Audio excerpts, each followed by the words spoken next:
खरोखरचा जेनझीचा किंवा आजच्या पिढीचा पाठिंबा हा कॉक्रोच जनता पार्टी याला जो मिळालेला आहे, त्यामुळे भारतीय जनता पक्षाने विशेषतः खूप मोठी भीती धरलेली आहे मनामध्ये. आणि त्या भीतीचं परावर्तन आता कसं होणार 6 तारखेनंतर हे कळेल आपल्याला. त्यामुळे रिॲक्शनरी मोडमध्ये सरकार गेलं तर अभिजित दिपकेला कदाचित एअरपोर्टवरूनच अटक होऊ शकते. न्यायालयीन लढाई लढण्यासाठी अनेक जण त्याच्यासोबत असणार आहेत. त्यामुळे जेलमधून सुद्धा आंदोलन चालवलं जाऊ शकते, हा सुद्धा इतिहास आहे. तर लोकशाही जिवंत ठेवण्याचे प्रयत्न म्हणून अभिजित दिपके हा एक महत्त्वाचा एलिमेंट ठरेल तर ती चांगली गोष्ट आहे. लोकशाही प्रत्येक वेळेस करवट बदलली पाहिजे, म्हणजे आपण म्हणतो कूस बदलली पाहिजे लोकशाहीची. नाहीतर एक जो स्टॅग्नंटपणा येतो लोकशाहीमध्ये तो चांगला नाही. यापूर्वी आपण पाहिलं की राजकीय दृष्टिकोनातून थोडासा विचार केला तर सरकारची भूमिका अशी राहील की अभिजित दिपके भारतात आल्यावर त्याला पाठिंबा किती मिळतो हे बघायचं, त्याच्या मागे कोण कोण उभे राहतात याचा अंदाज घ्यायचा आणि त्याच्यानंतरच काय असेल तर कारवाई करायची. थेट लगेच कारवाई करण्याची घिसाडघाई सरकार करणार नाही असं मला वाटते. परंतु तुम्ही जो मुद्दा म्हटला तो अत्यंत महत्त्वाचा आहे की केवळ अभिजित दिपकेचंच नाही तर अनेकांचे सोशल मीडिया अकाउंट हे विनाकारण सस्पेंड केले जात आहेत. विशेषतः ट्विटर, ट्विटर, नंतर यूट्यूब आणि फेसबुक, इंस्टाग्राम याच्यावर सरकारची खूपच नजर आहे. थोडं जरी सरकार विरोधी लिहिलं तरी ते अकाउंट सस्पेंड होते. खरं तर इन्फॉर्मेशन टेक्नॉलॉजी ॲक्टमध्ये जी प्रक्रिया सांगितलेली आहे की कोणाचे अकाउंट सस्पेंड करायचं असेल तर आधी कारणे दाखवा नोटीस दिली पाहिजे, त्यानंतर त्याची भूमिका काय, म्हणणं काय समजून घेतलं पाहिजे आणि त्यानंतरच आवश्यकता असेल तर ते अकाउंट सस्पेंड करता येऊ शकते. अन्यथा केवळ समज दिली पाहिजे की अशा अशा प्रकारचं तुम्हाला लिहिता येणार नाही. तर ही सांगण्याची कोणती भूमिका, योग्य प्रक्रिया, त्याला आपण म्हणतो due process of law, he follow न करता सरकार अनेकांचे अकाउंट सस्पेंड करत आहे. आणि अभिजित दिपकेला कॉक्रोच जनता पार्टी काढल्यापासून हा अनुभव आलेला आहे की अनेकदा त्याचे अकाउंट सस्पेंड होत आहेत. अभिव्यक्ती स्वातंत्र्य दाबून टाकायचं ही प्रक्रिया ज्या ज्या सरकारची आतापर्यंत राहिली आहे, इतिहास तुम्ही सगळा बघितला भारतीय स्वातंत्र्यानंतरचा, ज्यांनी ज्यांनी अभिव्यक्ती स्वातंत्र्य दाबलेलं आहे त्यांना लोकांनी नंतर घरचा रस्ता दाखवलेला आहे. आता अर्थातच निवडणुका या पारदर्शक पद्धतीने, निशंक पद्धतीने होत नाही आहेत. निवडणुकांची मतमोजणी ही साशंक होत आहे. या पार्श्वभूमीवर सरकार अजूनही टिकून आहे. नाहीतर सरकारला घरचा रस्ता दाखवण्यासाठी लोक उत्सुक आहेत असं दिसते. जो पाठिंबा अभिजित दिपकेला मिळालेला आहे केवळ कॉक्रोच जनता पार्टी एवढं नाव देऊन अत्यंत वेळेवर, म्हणजे काय म्हणतो त्याला आपण, की वेळ साधून त्यांनी तो पक्ष जाहीर केला आणि ऑनलाईन जो पाठिंबा मिळालेला आहे त्याच्यामुळे भारतीय जनता पक्षाच्या मनामध्ये एक धडकी भरलेली आहे की नकली, मॅन्युफॅक्चर्ड अशा प्रकारचा पाठिंबा मिळून खूप मोठा आम्हाला ऑनलाईन पाठिंबा आहे असं आतापर्यंत भारतीय जनता पक्षातर्फे दाखवण्यात आलं, ते सुद्धा उघड झालेलं आहे. आणि खरोखरचा जेनझीचा किंवा आजच्या पिढीचा पाठिंबा हा कॉक्रोच जनता पार्टी याला जो मिळालेला आहे, त्यामुळे भारतीय जनता पक्षाने विशेषतः खूप मोठी भीती धरलेली आहे मनामध्ये. आणि त्या भीतीचं परावर्तन आता कसं होणार 6 तारखेनंतर हे कळेल आपल्याला. त्यामुळे रिॲक्शनरी मोडमध्ये सरकार गेलं तर अभिजित दिपकेला कदाचित एअरपोर्टवरूनच अटक होऊ शकते. न्यायालयीन लढाई लढण्यासाठी अनेक जण त्याच्यासोबत असणार आहेत. त्यामुळे जेलमधून सुद्धा आंदोलन चालवलं जाऊ शकते, हा सुद्धा इतिहास आहे. तर लोकशाही जिवंत ठेवण्याचे प्रयत्न म्हणून अभिजित दिपके हा एक महत्त्वाचा एलिमेंट ठरेल तर ती चांगली गोष्ट आहे. लोकशाही प्रत्येक वेळेस करवट बदलली पाहिजे, म्हणजे आपण म्हणतो कूस बदलली पाहिजे लोकशाहीची. नाहीतर एक जो स्टॅग्नंटपणा येतो लोकशाहीमध्ये तो चांगला नाही.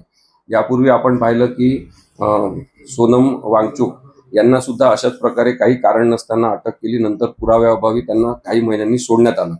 तर हालअपेष्टा करायचा, छळ करायचा आणि प्रक्रियेच्या मध्येच, म्हणजे पोलिसांनी अरेस्ट करणे, कोर्टामध्ये जामीन मिळणे, या प्रक्रियेच्या मध्येच खूप छळ त्या लोकांचा करायचा, मानसिक दबाव आणायचा, जामीन मिळू द्यायचा नाही. तशा प्रकारे न्यायालयीन व्यवस्थापनामध्ये सुद्धा काही भ्रष्ट लोकांची मदत घ्यायची. हे सगळं जे सुरू आहे लोकशाहीला घातक आहे एवढंच मला वाटतं. सर, पण कुठल्या कारणाच्या आधारे सरकार तुम्ही म्हणताय की अभिजित दिपकेंना विमानतळावरून अटक करू शकते, काही लिगल बेस असू शकतो का याला? कारण त्यांनी आतापर्यंत भारतातच ते आले नाहीये, तरी कुठल्या लिगल बेसच्या आधारे सरकार त्यांना अटक? नाही नाही, अटक होऊ पण शकते किंवा अटक करणार नाही, दोन्ही गोष्टी मी सांगितल्या तुम्हाला. विचारपूर्वक बघितलं जाईल, सुरुवातीला निरीक्षण केलं जाईल आणि त्याच्यानंतर काय कारवाई करायची हे ठरवलं जाईल किंवा घिसाडघाईने निर्णय घ्यायचा असेल तर अटक केली जाईल. आता अटक का केली जाईल याचे काही कारणं आपल्याला ढोबळमानाने दिसतात की त्याचे अकाउंट सस्पेंड करणे, त्यानंतर एक नरेटिव्ह असा पसरवण्याचा प्रयत्न करणे सगळ्या IT सेलच्या माध्यमातून की परदेशी पाठिंब्याने, परदेशी आर्थिक पाठबळाने हा माणूस काहीतरी करतो आहे आणि हा मुलगा जो आहे हा देशविघातक पद्धतीने काम करतोय, असं जे सगळं नरेटिव्ह पसरवण्यात आलेलं आहे ते बॅकग्राऊंड याच्यासाठीच केलेलं आहे की जेव्हा केव्हा आवाक्यात असेल तेव्हा अभिजितला अटक करायची असा सरकारचा एक निर्णय असू शकतो. अर्थातच या दोन्ही पॉसिबिलिटी ज्या आहेत त्या आपण शक्यता म्हणूनच आत्ता बघतोय, पण माझं असं मत आहे की सरकार लगेच अटक करणार नाही, काही काळ जाऊ देईल आणि नंतर ठरवेल की अटक करायचं की नाही. कारण अटक केली तर दुसरी गोष्ट होणार की अभिजितला आणखी जास्त पाठिंबा मिळू शकेल. त्याला अटक करणं म्हणजे त्याला मोठेपणा देणं, त्याचं महत्त्व वाढवणं असं ठरू शकेल. त्यामुळे लगेच अटक होणार नाही असं माझं मत आहे. या आंदोलनासाठी काही आचारसंहिता ठरलेली आहे का? म्हणजे राजकीय पक्षांचे कुणी नेते त्या आंदोलनाच्या व्यासपीठावर येणार नाही असं काय बोलणं झालंय कधी? आणि सोशल मीडियावर जेवढे फॉलोअर्स आहेत तेवढे खरंच त्यांच्या आंदोलनात उतरतील का ऑन ग्राउंड? भारतामधून खूप मोठा पाठिंबा अभिजितला मिळतो आहे. माझ्या माहितीप्रमाणे सोनम वांगचुक या आंदोलनात सहभागी होतील. बहुतेक प्रकाश राज जे अभिनेते आहेत ते सुद्धा सक्रिय पाठिंबा देण्याची शक्यता आहे. महाराष्ट्रामध्ये अभिजितनी बऱ्याच जणांशी बोलणं केलं, त्याच्यामध्ये मला फोन केला. माझे सहकारी डॉक्टर विश्वंभर चौधरी यांच्याशी फोनवर त्यांनी बोलणं केलं.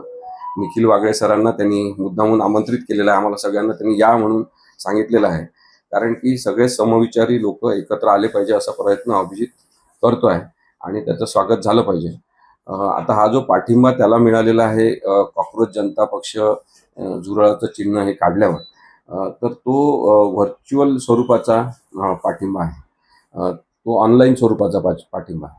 त्यामुळे ऑनलाईन ज्यांनी पाठिंबा दिलेला आहे त्यांचा राग म्हणून तो समजून घेतला पाहिजे की त्यांचा व्यवस्थेविरुद्ध, यंत्रणेविरुद्ध, सरकारच्या कार्यपद्धतीविरुद्धचा रोष मोठ्या प्रमाणात व्यक्त झाला आणि त्यांनी सदस्यत्व त्याचं घेतलेला एक बटन दाबून ऑनलाईन पद्धतीने ते सगळेच जण दिल्लीत जमतील, ते सगळेच जण सक्रिय रस्त्यावर उतरून पाठिंबा देतील अशी शक्यता नाही आहे. परंतु एक गोष्ट महत्त्वाची आहे की इतक्या लोकांच्या मनात सरकारविरोधी खदखद असणं, राग असणं आणि त्याचं एक काय म्हणू आपण एकत्रीकरण अभिजित दिपकेच्या निमित्ताने होणं ही एक मोठी राजकीय घडामोड आहे.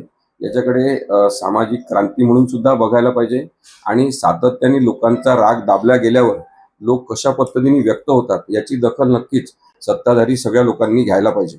अनेक जण गमतीने त्याकडे घेण्याचा प्रयत्न करतात, काय झुरळच आहेत हे, फवारणी करू आपण, आमच्या जो तसे स्प्रे आहे असं वगैरे जे वक्तव्य केलं जात आहेत, विनोद म्हणून ते ठीक असेल, पण लोकांच्या मनातला राग समजून घेण्यामध्ये आपण अपयशी जर ठरलो पुन्हा पुन्हा तर हे चांगलं होणार नाही. आमचं असं मत आहे की लोकशाही पद्धतीने शांतता मार्गाने अहिंसात्मक पद्धतीने जे काही आंदोलन असेल त्याचा आदर केला पाहिजे आणि सगळ्यांनीच भारतीय संविधानाच्या चौकटीमध्ये बसेल अशा प्रकारचं आंदोलन केलं पाहिजे. आम्ही निर्भय बनू चळवळ चालवताना याची जास्त खबरदारी नेहमीच घेतलेली आहे की आंदोलन हे लोकशाही पूर्ण पद्धतीचंच असलं पाहिजे आणि आपण कायद्याचं उल्लंघन करायला नको. भाषेवर नियंत्रण असायला पाहिजे प्रत्येकाचं. बेताल वक्तव्य करणं, कुणाला काही बोलणं हे व्हायला नको साधारणतः, अशी अपेक्षा आपण या आंदोलनातून करू शकतो. महाराष्ट्रातील सर्व बातम्यांचे विश्वासार्ह व्यासपीठ, सकाळच्या सर्व सोशल मीडिया प्लॅटफॉर्मला लाईक, फॉलो आणि सबस्क्राईब करा. तसंच सर्व नोटिफिकेशनसाठी बेल आयकॉन प्रेस करायला विसरू नका.